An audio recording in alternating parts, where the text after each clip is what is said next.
Alice Springs is back in the national spotlight. The town of around 26,000 people is seeing a marked increase in crime and violence, and the nation's politicians are at odds on how to deal with it. MPs in the Northern Territory are calling for the reintroduction of alcohol bans. The CLP says there needs to be federal government and military intervention.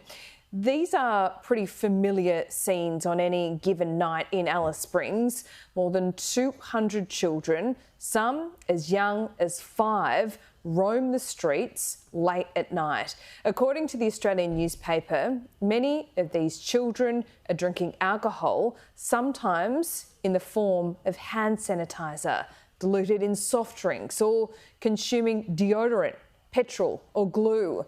Some say it's no coincidence that crime and alcohol has soared just over 6 months since the Stronger Futures laws lapsed in July of last year. This meant that alcohol was suddenly legal for the first time in many Indigenous towns and Aboriginal town camps, and that happened for the first time in 15 years. Northern Territory Labor MP Marion Scrimgeour says additional police deployment is urgently needed, but says it's a responsibility of the Northern Territory government to do so. Later this hour, we'll speak to the opposition leader Peter Dutton, and the CLP Senator and former Deputy Mayor of Alice Springs, Jacinta Price, will also weigh in. This is the front page of the Northern Territory News today.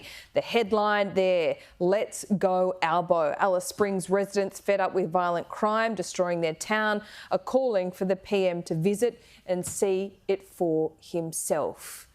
Now, he wasn't asked about this morning. We'll see if Anthony Albanese does go to Alice Springs in the next couple of days or weeks.